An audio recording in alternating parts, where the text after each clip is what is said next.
కుంభమేళాకు వెళ్లి తిరిగొస్తుండగా ప్రమాదంలో చనిపోయిన వారి కుటుంబ సభ్యులను మల్కాజ్గిరి ఎంపీ ఈటెల రాజేందర్ పరామర్శించారు. మధ్యప్రదేశ్లో జరిగిన రోడ్డు ప్రమాదంలో 7గురు మరణించగా 2 గాయపడ్డారు. చికిత్స పొందుతున్న నవీన్ చారిని ఆసుపత్రికి వెళ్లి పరామర్శించగా మరణించిన వారి కుటుంబ సభ్యులను ఇళ్లకు వెళ్లి భరోసా ఇచ్చారు. ప్రమాదంలో చనిపోయిన కుటుంబాలకు యూపీ, తెలంగాణ ప్రభుత్వాలతో మాట్లాడి మృతి చెందిన కుటుంబ సభ్యులకు నష్టపరిహారం చెల్లించే విధంగా చేస్తారని హామీ ఇచ్చారు. ఆయన తమ వంతు సహాయం చేయాలని కుటుంబ సభ్యులకు హామీ ఇచ్చారు.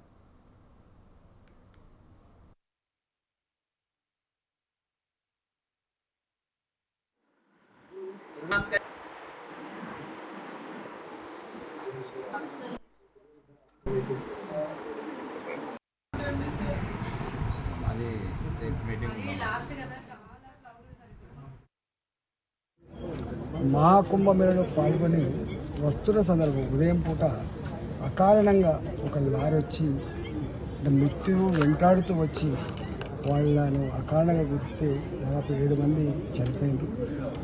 2 చాలా సీరియస్గా గాయమైంది. ఆ రోజు నుంచి ఈ రోజు వరకు మేము దాన్ని రెగ్యులర్గా పరిశీలి చేస్తూ నేను డెడ్ బాడీస్ వచ్చినాయి.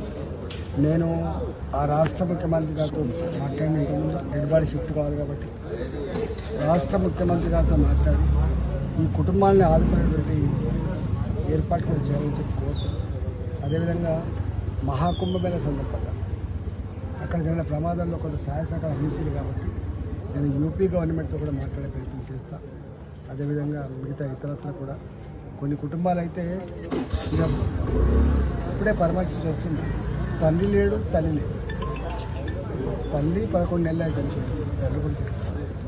వీళ్ళంతా ఒక్కొక్క కుటుంబాన్ని ఒక్కొక్క విధానకమైనటువంటి ఆ కుటుంబానికి మేము కూడా ప్రగాఢమైన సానుభూతి తెలుపుతాం. ఆ కుటుంబాన్ని ఆదుకునే స్థైర్యం తప్పకుండా సమాజం అందిస్తామని చెప్పి భావిస్తాము. ఆ కుటుంబాన్ని ఆదుకోవడంలో మా వంతు కట్టుబడి నిర్వహిస్తాం.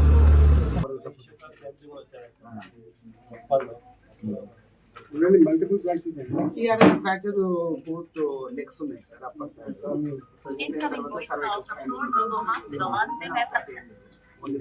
కొంచెం సెటిల్ అయినాక